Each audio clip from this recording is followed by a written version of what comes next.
La voz que nadie pudo callar. Capítulo 1. La apuesta que se volvió lágrima. Hay cosas que el dinero compra, y hay cosas que ni un billonario con cuenta en Suiza puede alcanzar. Y hablo con la experiencia de quien ya vio a muchos ricos tropezar con su propio ego, y a muchos mendigos brillar donde nadie esperaba. Esta historia comienza en una noche sofocante de jueves, en un restaurante caro donde hasta la sal parece venir importada de Francia. La élite de la ciudad estaba toda ahí, risa falsa, copas tintineando, celular encima de la mesa para mostrar que lo importante no espera. Y fue allí, justo en medio de ese escenario de ostentación, que entró un sujeto descalzo, cabello enmarañado, piel marcada por el sol, y una bolsa colgada del hombro con más historias que monedas. Oiga, señor, ¿tiene un restito de comida?, preguntó, con voz mansa, casi susurrada. La reacción fue la que ya imaginas: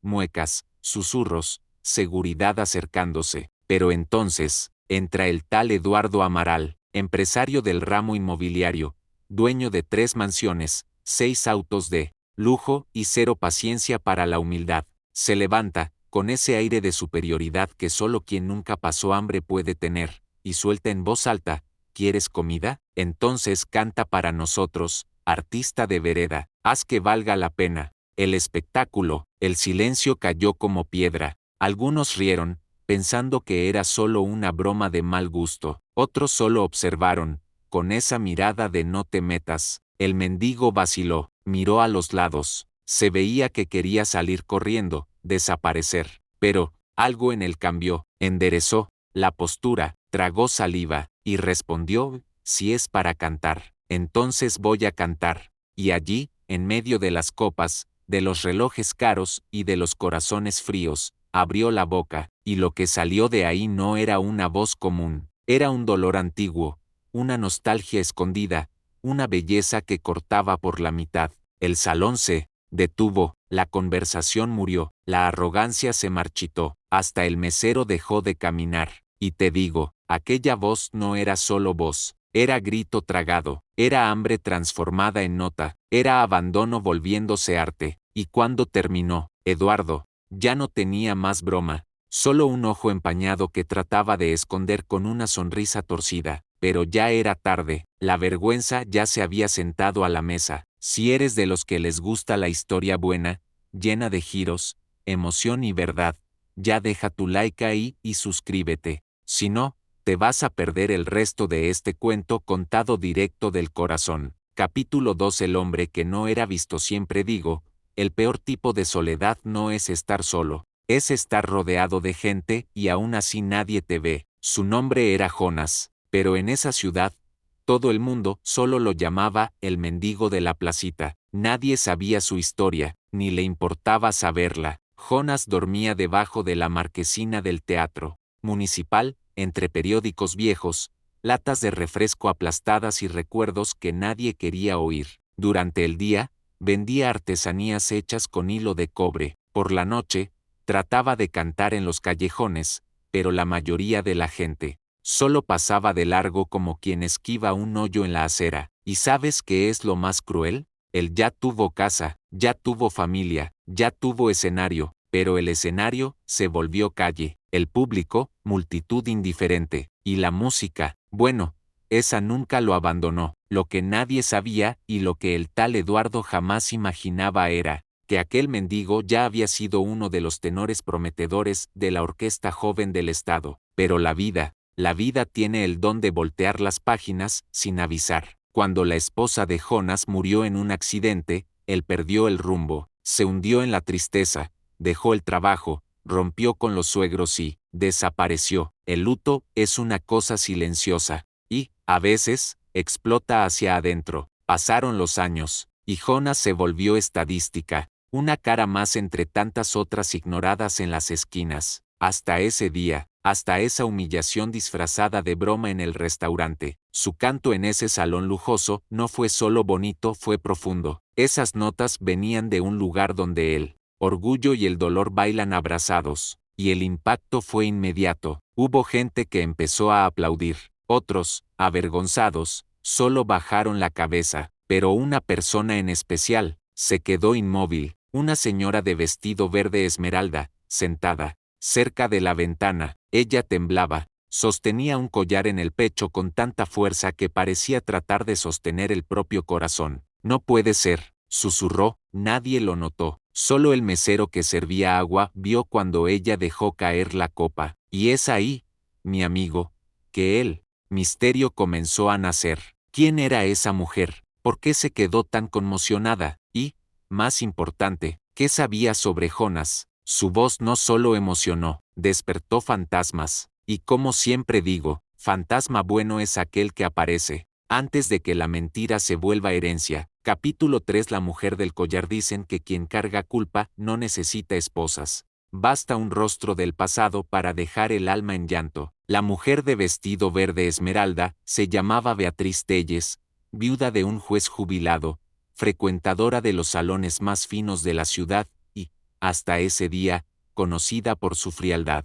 Elegante, pero al oír cantar a Jonas, algo en ella se quebró. No fue solo la copa de cristal que estalló en el suelo, fue el pasado que rompió las costuras del presente. Mientras todos miraban al mendigo como quien ve un espectáculo inusitado, Beatriz veía un secreto antiguo, renaciendo con cada nota. Se levantó de la mesa como quien carga plomo en las piernas. Fue hacia el baño, tambaleándose, con el rostro pálido y los ojos desorbitados. Doña Beatriz, ¿está todo bien?, preguntó el mesero, preocupado. Ella asintió con la cabeza, pero la mano temblorosa decía lo contrario. Dentro del baño, cerró la puerta, se apoyó en la pared y respiró hondo. Del bolsillo de la cartera, sacó una foto amarillenta. En ella, dos jóvenes, ella misma, muchos años más joven, y Jonas, con una guitarra en el regazo y una sonrisa tímida en el rostro. Era él. «Todavía estás vivo»,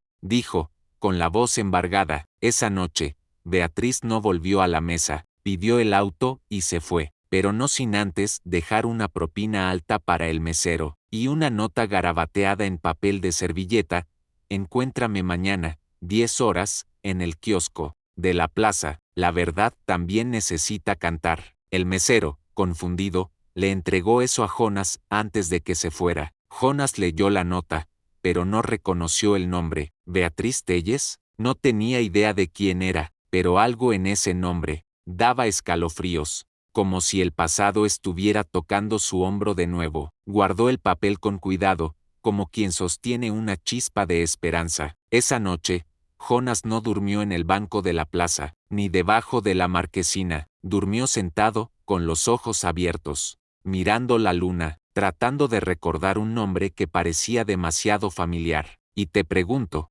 ¿qué será lo que une a un cantante de calle y a una dama de la alta sociedad? ¿Qué hizo renacer la voz de él en el pecho de esa mujer? Mañana, a las 10 horas, las preguntas tendrían boca, pero lo que nadie esperaba era quién más aparecería en ese kiosco. Capítulo 4. El kiosco del silencio. Hay lugar que guarda más secreto que confesionario. En la ciudad vieja, ese lugar era el kiosco de la plaza. Allí, ya hubo banda tocando en fiesta de casamiento, discurso de político mentiroso, hasta pedida de noviazgo con fuegos artificiales. Pero ese día, fue el silencio el que gritó más fuerte. Jonas llegó temprano, estaba con la ropa menos rota que tenía, el cabello peinado con las manos, y la mirada inquieta. El sol de la mañana pegaba de lado, revelando las arrugas marcadas, y los ojos hundidos de quien ya lloró más de lo que durmió. 10 en punto, nada, 10:10, la plaza seguía con su rutina: niño corriendo, vendedor de palomitas silbando, anciano alimentando palomas. 10:15, y entonces, ella apareció. Beatriz venía con pasos lentos, sombrero discreto, lentes oscuros, pero ni todo el maquillaje del mundo podría esconder la angustia en la boca temblorosa. «Tú no te acuerdas de mí, ¿verdad?», comenzó. Jonas, educado, negó con la cabeza. «Disculpe, señora, no la estoy reconociendo». Ella se quitó los lentes, revelando los ojos empañados. «Te conocí antes de la caída, antes del dolor, cuando tu voz todavía era tu sustento, y no tu cicatriz». Jonas dio un paso atrás. «La señora ¿Me conocía de dónde? Beatriz abrió la cartera y sacó una segunda foto. Era un cartel viejo de show de bar.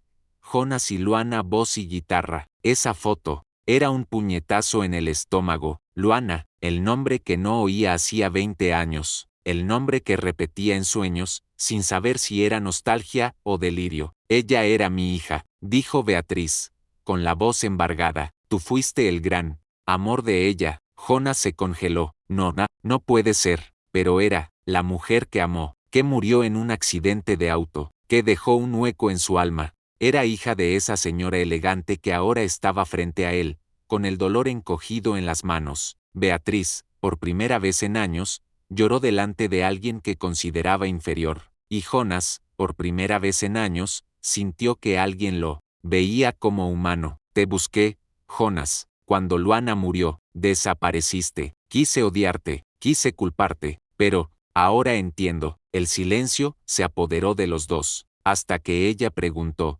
¿tú sabías del bebé? El mundo pareció detenerse. ¿Qué bebé? Y ahí, mi amigo, el tiempo se volvió cuchillo, porque la respuesta que estaba por venir iba a cortar más que recuerdo. Capítulo 5. El hijo que nunca conoció. Hay pregunta que no debería hacerse, y hay respuesta que, cuando viene, deja todo patas arriba. ¿Qué bebé? Repitió Jonas, con la voz ya fallando. Beatriz no respondió de inmediato, miró al suelo, se mordió los labios, y cuando volvió a encarar a Jonas, parecía otra persona, menos elegante, menos orgullosa, más madre. Luana estaba embarazada cuando murió. El mundo de Jonas se oscureció por un instante. Los ruidos de la plaza desaparecieron. La respiración se hizo corta. ¿De qué? Ella te iba a contar al día siguiente. Ya había comprado hasta un zapatito azul. Jonas tambaleó, se sentó en el banco del kiosco y se puso las manos en la cara. Todo el tiempo, todo ese luto. Y él ni sabía. ¿Y dónde? ¿Dónde está esa criatura? Beatriz vaciló. Él fue criado por mí y mi marido. Nunca le contamos la verdad. Creció pensando que era nuestro hijo biológico. Y ahora, es un hombre, 20 años, estudia música, como tú, pero tiene un vacío en el pecho, uno que ni yo pude llenar. Jonas no sabía qué decir. Era como si le hubieran arrancado otra vida más que ni llegó a vivir. Beatriz sacó una hoja doblada de la cartera. Esta es la dirección de la escuela de música donde estudia. Ve allá, míralo con tus propios ojos. Pero, por favor, no digas nada todavía. Él no sabe. Jonas tomó el papel con las manos temblorosas. Parecía un mapa del tesoro, pero el tesoro, esta vez, era un pedazo de él mismo que había sido escondido por 2 décadas. ¿Cuál es su nombre? Preguntó con la voz embargada. Gabriel. Jonas lo repitió en silencio. Gabriel. ¿Cómo? Si el nombre fuera una oración. Beatriz se levantó. Antes de irse, lo miró con sinceridad rara. Todavía cantas bonito, Jonas, pero ahora, canta para tu hijo, aunque todavía no sepa quién eres. Y se fue, dejando atrás al mendigo, y despertando al padre que nunca tuvo la oportunidad de ser. Pero te aviso, la reconciliación no es carretera recta, principalmente cuando hay mentira en el medio del camino. Y Gabriel ya estaba empezando a sospechar de todo. Capítulo 6. El silencio de la sangre. Dicen que la sangre llama, aun cuando no sabe el nombre, aun cuando nunca se vio. Esa tarde, Jonas fue hasta la escuela de música indicada en la nota. No entró, se quedó afuera, sentado en un banco, observando a los jóvenes entrar y salir con sus instrumentos, sus mochilas, sus voces esperanzadas, y entonces, lo vio, un muchacho flaco, alto, cabello rizado y un estuche de violín en la espalda. Caminaba apurado, con audífonos en los oídos, pero tenía un modo que dolía en Jonas. Era como ver un reflejo de lo que había sido. Gabriel, susurró, no sabía qué hacer. Si se levantaba para ir hasta allá, las piernas se trababan. Si se quedaba,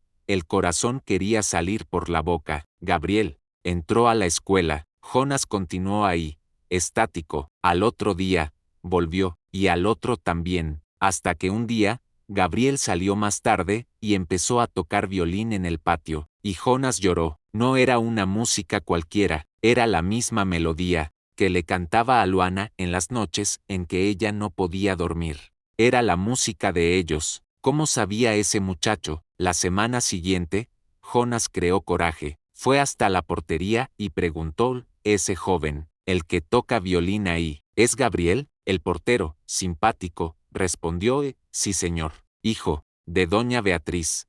No, muchacho talentoso, está preparando recital de graduación. ¿Será el sábado? ¿Recital? Repitió Jonas, casi sin voz. Sí, abierto al público, solo tiene que sacar invitación ahí con la secretaría. Jonas agradeció y se fue, pero antes echó una última mirada al patio. Gabriel estaba ahí, tocando, con los ojos cerrados. Y por un momento, Jonas juró que el muchacho sonrió de la nada, pero lo que no sabía, es que Gabriel ya había notado a ese señor extraño que lo observaba de lejos. Llegando a casa, Gabriel preguntó, mamá, ¿quién es ese hombre que me está mirando en la escuela? ¿El mendigo del banco? Beatriz se congeló. ¿Hombre? ¿Qué hombre? No sé, aparece todos los días. No habla con nadie. Solo me está mirando. Parece, emocionado. Beatriz disimuló.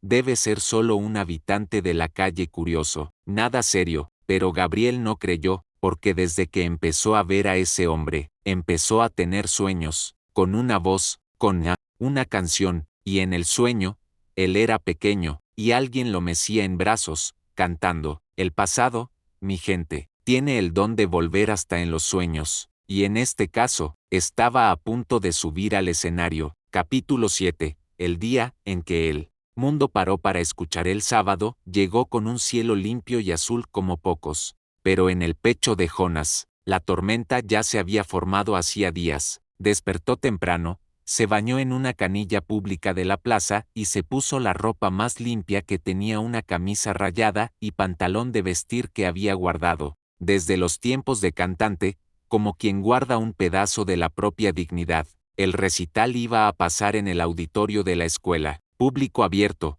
pero asientos marcados. Jonas no tenía invitación, pero tenía algo más fuerte, urgencia. En la entrada, fue detenido. Señor, disculpe, el evento es para invitados. Se quedó ahí, inmóvil, hasta que una muchacha de la limpieza que siempre lo veía en la plaza y sabía de su educación, le susurró algo al portero. Déjelo entrar. Él solo quiere escuchar. Y así, Jonas entró, se sentó al fondo, en el último banco, casi invisible. El auditorio estaba lleno. Padres, amigos, profesores. Beatriz también estaba ahí, elegante, pero tensa, con la mirada perdida y el corazón apretado. El maestro de ceremonias subió al escenario, y ahora, señoras y señores, con ustedes, Gabriel Telles, alumno destacado de nuestra clase de violín clásico. Aplausos, luces, y entonces, silencio. Gabriel subió al escenario con pasos firmes, pero algo en él estaba diferente. La mirada buscaba algo en la platea, como si buscara un rostro que no conocía, pero que lo llamaba de igual forma. Se sentó, acomodó el violín en el hombro, y empezó a tocar. La melodía era suave al principio, pero cargada. Era la misma que siempre tocaba en los ensayos, pero, esta vez, tenía algo diferente. Parecía tocarla para alguien. Allá al fondo, Jonas contenía el llanto. Cada nota era un cuchillo y un abrazo al mismo tiempo. Beatriz lo miraba de vez en cuando. Sentía culpa, miedo, y algo peor, duda. Y entonces, en medio de la música, Gabriel paró. Silencio. El público se miró, confundido. Gabriel se levantó y habló al micrófono. Disculpen. Sé que solo debería tocar, pero hay algo que necesito decir. Todos se pusieron en alerta. Esta música, no la aprendí con partitura. Viene de un lugar que ni sé explicar. La escucho en sueños, desde niño, como si alguien me meciera y me cantara. Beatriz se puso pálida, y en los últimos días, empecé a sentir que hay alguien observándome, alguien que sabe quién soy, más de lo que yo mismo sé. El público contuvo la respiración. No sé por qué, pero creo que esa persona está aquí. Jonas tragó saliva, cerró los ojos. Gabriel miró hacia la platea, directo al fondo. Si el Señor que me observa, si el Señor está aquí, por favor, solo dígame, ¿Por qué siento que su tristeza también es mía? Y el auditorio se detuvo, porque en ese momento, sin nombre, sin ADN, sin apellido, dos corazones se reconocieron. Capítulo 8. La verdad tiene sonido. Hay verdad que no necesita ser dicha en voz alta, se escurre por la mirada, tiembla en la boca y explota en el silencio. Jonas se levantó, lentamente, como quien carga el peso de 20 años en la espalda. Todo el auditorio volteó los ojos hacia él, unos con desdén, otros con curiosidad. Gabriel se quedó parado en el escenario, con el arco en puño, con la respiración presa. Jonas dio 2 pasos hacia adelante. Beatriz, en medio de la platea, susurró. No, pero ya era tarde. El hombre que el mundo llamaba mendigo, ahora caminaba como padre, aunque con miedo, aunque sin derecho. Se detuvo enfrente de la platea, carraspeó, la voz salió ronca. Esa música no nació de sueño, nació de dolor. Llora, la compuse una noche en que perdí el amor de mi vida. Silencio total. Sera, llamaba a Luana. Id, estaba embarazada. El público se movía inquieto. Los murmullos crecían. Gabriel abría los ojos. La mente corría más que el cuerpo. Jonas continuó.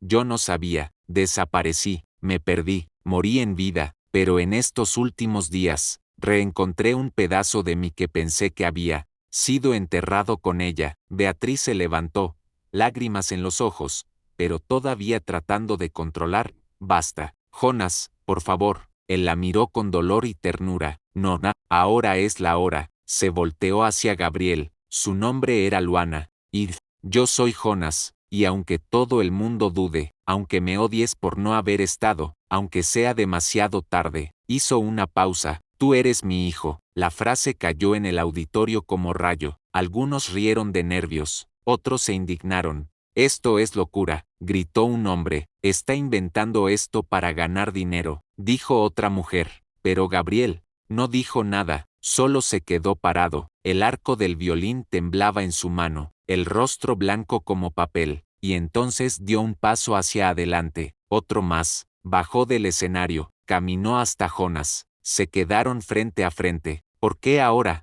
preguntó. ¿Por qué aparecer ahora? Porque ahora pude levantarme del lodo donde yo mismo me tiré. Jonas extendió la mano. No quiero robarte de tu vida, ni de tu madre. Solo quiero que sepas que existo, y que nunca fue por elección. Gabriel miró la mano extendida, pensó, miró a Beatriz. Ella lloraba, respiró hondo, y abrazó al hombre. Todo el auditorio se calló. Algunos aplaudieron despacio, otros lloraron sin entender por qué, pero ahí, en ese abrazo, la música tuvo fin. Solo que el fin de una canción es el comienzo de otra, y la élite de esa ciudad no lo iba a dejar pasar. La noticia se extendió, y el nombre de Jonas fue a parar a los periódicos. Capítulo 9. Los ojos que juzgan. Hay cosa que duele más que cachetada en la cara. Es el susurro por detrás, la risa de reojo, la mirada que corta como navaja. Después del recital, la historia de Jonas y Gabriel se extendió como incendio en pasto seco.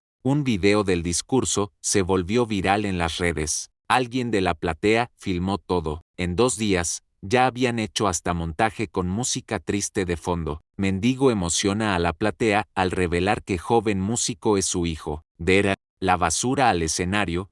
La historia de un reencuentro improbable. Ex habitante de la calle, sería padre de estudiante prodigio, dice video, pero lo que parecía bonito, se volvió circo. Programas de televisión empezaron a buscar a Gabriel. Periódicos querían entrevista con Jonas. Influencers grababan videos, reaccionando a la historia con cara de llanto falso y comentarios vacíos. Gente, miren esto, estoy en lágrimas. Este mendigo, disculpen, este señor, es la prueba viva de que todo mundo merece una segunda oportunidad. La hipocresía tiene perfume caro y habla dulce, pero apesta igual. Beatriz, presionada, trató de proteger al nieto. Gabriel, no des entrevistas. Esto va a destruir tu carrera, te vas a volver burla. Pero él estaba demasiado confundido para tomar cualquier decisión. Jonas ya fue buscado por una organizaciones no gubernamentales de música. Queremos darte voz de nuevo, un proyecto social, un escenario para tu historia. Él vaciló, Aceptar podía parecer oportunismo, pero rechazar era negar la oportunidad de cantar con dignidad. Mientras no me usen como trofeo, acepto, respondió. Mientras tanto, algunos compañeros de Gabriel empezaron a susurrar por los pasillos. ¿Sabías que el papá de él es mendigo? Debe estar con él solo por fama. Imagínate la vergüenza. Mintió toda la vida. Y lo peor, Gabriel empezó a dudar de sí mismo. ¿Estaría siendo usado? Jonas solo quería aparecer. Y Jonas también sufrió. Cierta noche, fue hasta una panadería y trató de comprar un pan. Aquí no atendemos a pordioseros, señor. Tengo dinero, dijo, sacando algunas monedas. Aún así, usted no pertenece aquí. El rechazo, mi gente, es un eco que duele aún cuando ya lo escuchamos 1000 veces. Gabriel vio todo aquello y se indignó. ¿Por qué la gente piensa que el mendigo no tiene historia? ¿Que el dolor solo vale cuando viene con saco y corbata? Beatriz respondió, con la voz baja, porque la verdad duele, hijo, y la gente rica no le gusta verse en el espejo de la pobreza. Y ahí quedó claro, no bastaba cantar, no bastaba ser padre, había que luchar para existir.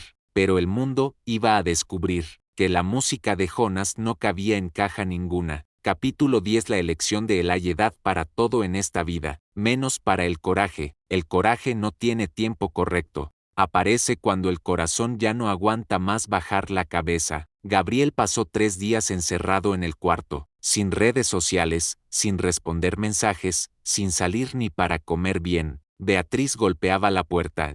Hijo, necesitas pronunciarte. Están creando versiones, diciendo que ese hombre no es tu padre, que todo es una farsa. Silencio, Gabriel, por favor. Pero él no respondía, hasta que al cuarto día, salió, calmado, rostro firme, ojos rojos no de rabia, sino de decisión. Mamá, quiero agradecerte por todo lo que hiciste, por haberme criado, por haberme dado educación, por no dejarme faltar nada. Beatriz respiró profundo, ya sentía el peso de la próxima frase, pero ahora, necesito conocer mi origen. Ella se encogió. ¿Y qué vas a hacer? Voy a presentarme, públicamente, con él, en el mismo escenario. ¿Te volviste loco? ¿Vas a manchar tu carrera antes de que siquiera comience? ¿O voy a comenzarla con la verdad? El sábado siguiente, Gabriel alquiló un teatro pequeño de la ciudad. Pagó con el dinero que venía juntando hace años ahorros de la abuela, clases particulares que daba en silencio, cachés de eventos de iglesia, imprimió invitaciones simples, nada de patrocinador, nada de banner gigante, solo un nombre en la parte superior del papel, concierto, voz y cuerdas Gabriele, Jonas. La ciudad tembló, el periódico local estampó, joven prodigio tocará con indigente que dice ser su padre. Los columnistas sociales se rieron, performance de autoayuda o exposición innecesaria, pero el teatro se llenó. En la noche del evento, Jonas entró por atrás, de traje prestado, zapato 2 números más grandes, cabello peinado con agua y esperanza. Gabriel lo esperaba en el escenario, con 2 micrófonos montados y una silla al lado del banco del violín. ¿Estás listo?, preguntó Jonas, nervioso. Estoy más listo de lo que he estado nunca. Luz baja, silencio, y entonces, lo imposible sucedió. Jonas comenzó a cantar, y Gabriel lo acompañó con el violín. Era como ver 2 tiempos encontrándose. El ayer, herido, el hoy, decidido, y el mañana, naciendo ahí. ¿Quién estaba en la platea? Lloró sin vergüenza. ¿Quién dudó? Aplaudió de pie. Beatriz asistía desde la primera fila, no con orgullo, ni con rencor, con aceptación, y tal vez, un hilo de alivio, porque finalmente, la música encontró su casa, pero aún faltaba una cosa, la verdad completa, y vendría no de Jonas, ni de Gabriel, sino de alguien que nadie esperaba. Capítulo 11. La carta que nunca fue entregada. Hay silencio que parece paz, pero en realidad, es solo una bomba, esperando el momento correcto para explotar. 3 días después del concierto, Gabriel recibió un sobre, sin remitente, sin sello, solo su nombre escrito a mano. Gabriel le pareció extraño, lo abrió con cuidado. Dentro, había una carta amarillenta por el tiempo, y una hoja de examen. La letra era cuidadosa, de mujer. Y comenzaba así: mi hijo, si algún día esta carta llega a ti, es porque la verdad venció. La carta era de Luana, la madre que nunca conoció, escrita pocos días antes del accidente. Gabriel, todavía estás en mi vientre mientras escribo esto, pero siento que necesito dejar registrado, porque tal vez el destino me juegue una mala pasada. El mundo donde vas a crecer es cruel, y llora. Tengo miedo de que borren la historia de dónde vienes. Las manos de Gabriel temblaban. La carta continuaba: tu padre se llama Jonas. Él es músico, él es amoroso, él canta como si cada nota fuera una parte de nuestro futuro. Si algo me pasa, y creces sin él, no creas lo que digan, él nunca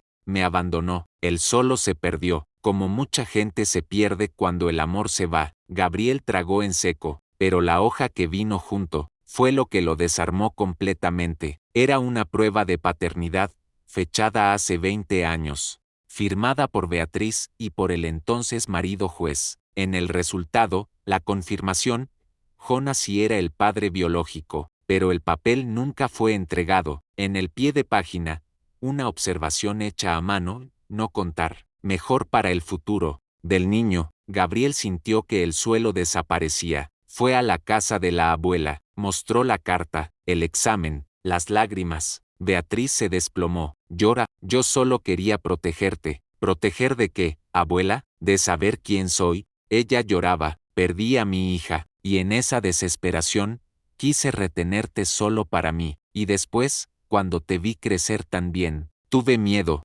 de que él te llevara al lodo donde se hundió. Pero él no te llevó, fuiste tú quien lo sacó de ahí. Gabriel respiró profundo. No gritó, no acusó, solo dijo: la amo, señora, pero ahora, necesito caminar con los dos pies, y uno de ellos es de él. Y como siempre digo, la verdad es como música buena, cuando comienza a sonar, no hay quien la detenga. Pero había más gente escuchando esa canción, y una persona iba a hacer algo que Jonas jamás esperaba. Capítulo 12. El otro nombre en la historia. Hay nombre que uno entierra, hay rostro que la memoria trata de borrar.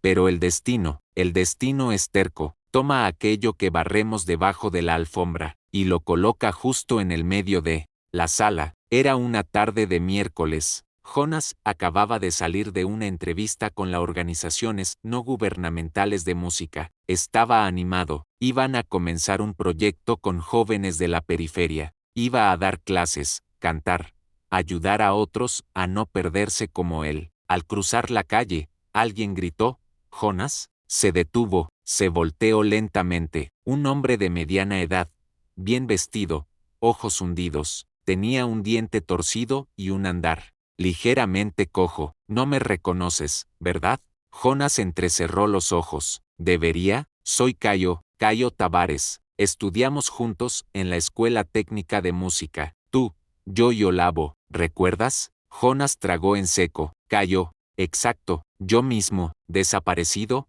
Cuando vi tu historia en el periódico, casi no lo creí. Jonas, el tenor de la orquesta, viviendo en la calle. Pero mira, estás de vuelta. Se sentaron en un banco. Cayo continuó: Jonas, hay algo que necesito contarte, y debí haberlo hecho hace 20 años. Ahora me pusiste nervioso. Cayo respiró profundo. En la noche del accidente, Luana no estaba sola. Jonas se congeló. ¿Cómo así? Ella estaba conmigo, es decir, conmigo y con mi hermano. Había salido de casa furiosa. Dijo que habían peleado feo. Bebimos un poco, nos reímos, y ella dijo que se iba sola. Debí haberla detenido, debí haber ido con ella, pero la dejé. Y después, bueno, ya sabes. Jonas bajó la cabeza. ¿Por qué me dices esto ahora? Porque me dolía ver al mundo llamarte cobarde, diciendo que la abandonaste, cuando en realidad, ella te amaba, solo estaba enojada, iba a volver.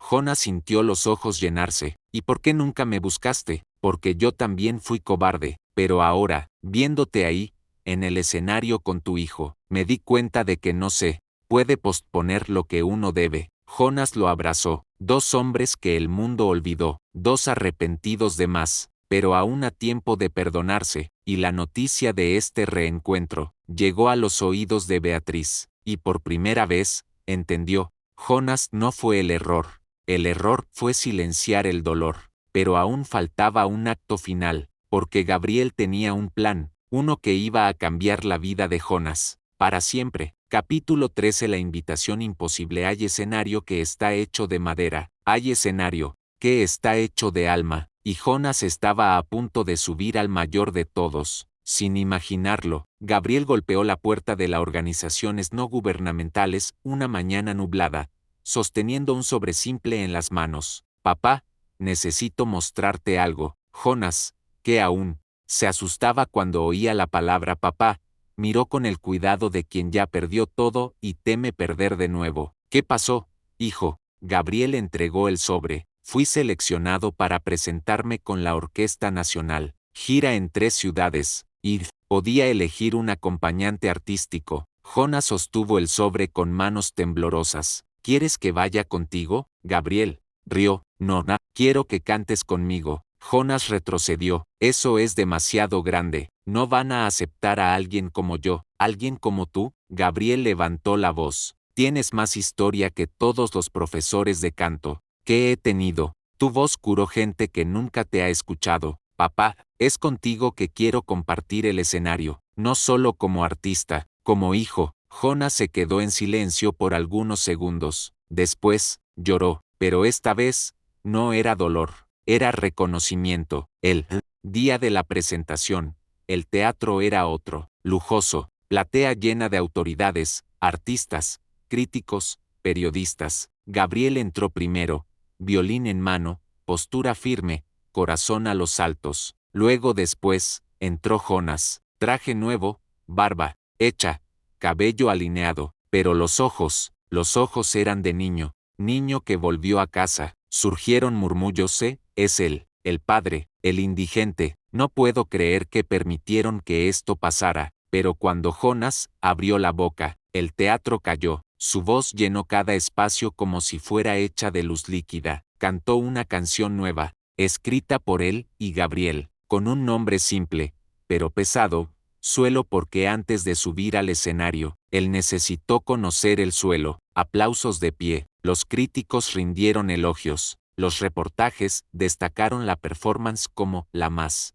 conmovedora de la temporada, pero lo mejor vino después. Un niño de 8 años, de la platea, corrió hasta Jonás en el camerino. Señor, mi mamá dijo que usted vivía en la calle. Yo también vivo en la calle. ¿Usted cree que puedo ser cantante? Jonás se agachó, miró a los ojos del niño y dijo, puede ser lo que quieras, mi hijo, solo no puedes dejar que el mundo te convenza. De lo contrario, esa noche no fue solo un show, fue respuesta para todas las miradas torcidas, para toda humillación, para cada migaja negada. Pero aún faltaba una última cosa, un ajuste de cuentas. ¿Con quién comenzó todo? Capítulo 14. El hombre del primer escenario. Hay gente que nunca pide disculpas, pero el mundo encuentra la manera de poner al arrogante en la fila de la humildad. Era una tarde común, de esas en que el cielo parece no saber si va a llover o calentar. Jonás estaba saliendo de las organizaciones no gubernamentales cuando oyó una voz conocida.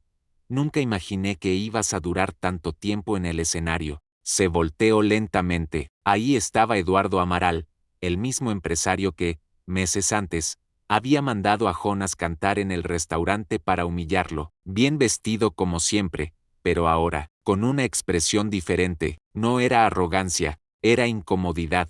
Jonás respiró profundo. Y yo nunca imaginé que me ibas a reconocer de pie. Pensé que ibas a seguir viéndome solo por debajo de tu bota. Eduardo forzó una sonrisa. Tú sorprendiste a mucha gente, incluyéndote. A ti, ¿verdad? Silencio, llora. Solo hice una broma, dijo Eduardo, desviando los ojos. Curioso, casi muero por causa de tu broma. Pero, ¿sabes qué me salvó? Lo mismo que trataste de usar contra mí, mi voz. Eduardo bajó la cabeza. Por primera vez, parecía sin guión. Las cosas no están bien para mí. Mis negocios se desplomaron. Mucha gente me abandonó. Y entonces, me sexta viendo ese video tuyo con el niño. Ese concierto. Jonás lo miró, firme, La vida es curiosa, ¿verdad?